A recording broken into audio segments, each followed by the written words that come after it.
Hey there, welcome back to Relationship Talks. Make sure to like and subscribe to channel for more spicy stories. Now, let's get into today's story video.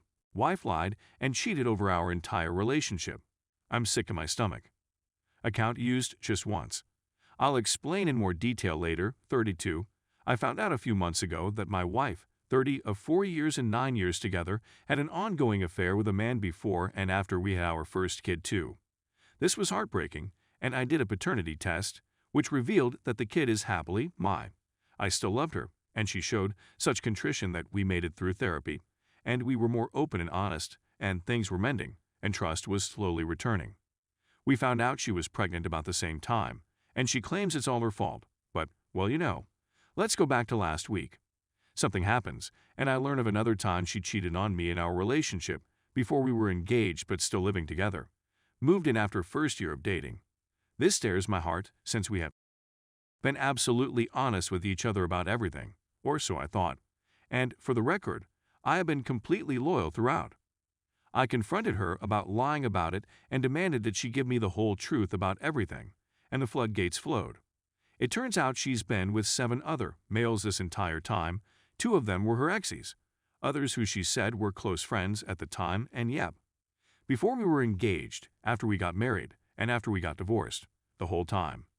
Looking back, there were definitely warning signs, but I ignored them due to blind faith and the mistaken belief that I was projecting my insecurities onto her.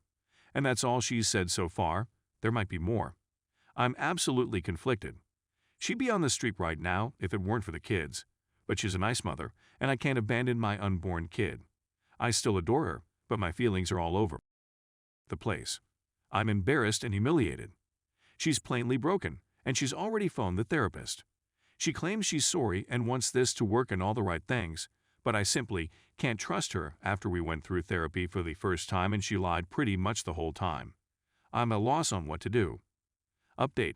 Basically, the whole comment section agreed that my wife is a jerk and a terrible mother, and recommended me to hire a lawyer, get a paternity test on my unborn kid, STD testing, expose her to family/friends, obtain a precise chronology, and so on. All of this is sound advice. I phoned my doctor and scheduled an appointment for a STI test this week. Continued to work with our marital therapist, individually and together looked into paternity testing on unborn kid. I'm in Canada, and it appears like a non-invasive test costs about $1,600, if not more, in comparison to the $200 I paid for my first kid. Regardless of what anybody says, I'll simply wait till it's born. That's a little extravagant for me/us. We have been completely open and transparent about essentially everything since D-Day #2. She has given full access to her phone and everything. Cut off all contact with any AP.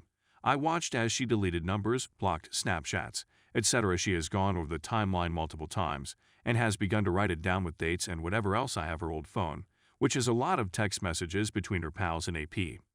We'd begun going over it all together so she can put it all together and provide a more thorough chronology.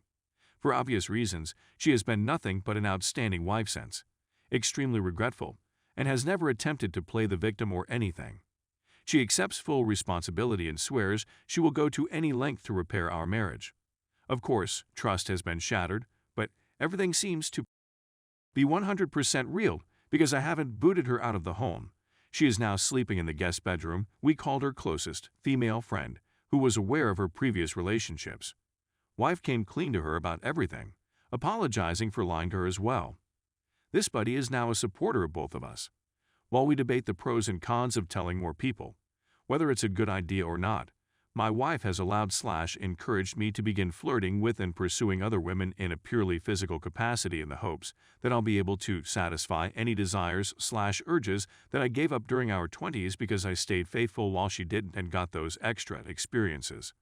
Our marital therapist even advised something similar, or ultimately transitioning to an open marriage, that I'm not sure about. But my wife has been part in this as well, practically cheering me on, lol, and even knowing what she's done, I wouldn't be able to sleep with someone else without her approval. My concern is that if things went wrong, she would attempt to use it against me. Thus, I would absolutely want to acquire some form of written permission. Overall, we're going on, and I don't want to divorce her since I still love her. Okay, thoughts? Story 2. Caught my wife, 29 female cheating on me, 29 male, again after a year. Why do I question my own sanity? Hello to everyone.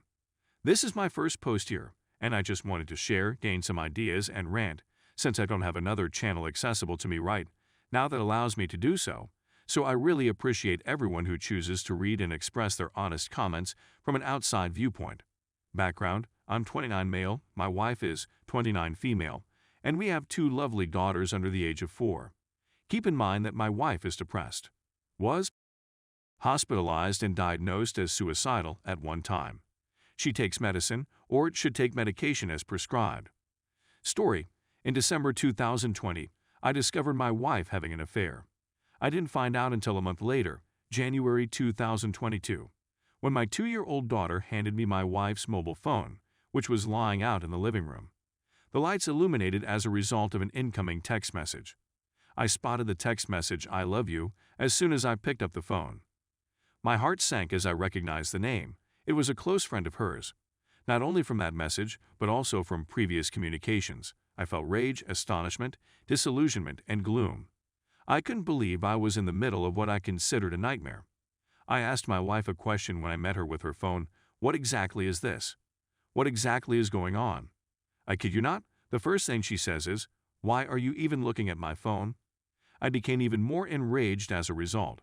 I couldn't believe what she had said. She didn't express regret until much later in our talk, but now that I think about it, her apology wasn't genuine, as shown by the fact that I had to pull it out of her. Even yet, it's not how I would behave if I were in her shoes. In any case, she gives me her side of the story and confirms she had relations with this person on several times. She underlined that she was quite miserable, that she wasn't happy at home, and that I wasn't providing her what she needed, nor was I actually listening to her for a time. In general, she pretended to be the victim, blaming me for her acts. Of course, knowing what I know now, I had no idea how to respond, so I accepted the blame like a fool. I really hated myself for her infidelity.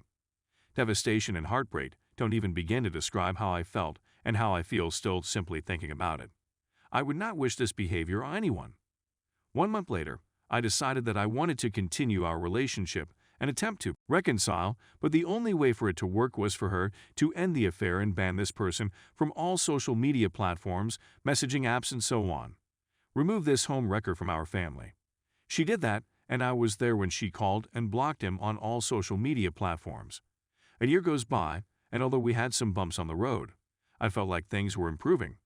We continued to attend a couples therapist once a week for around 6-7 months.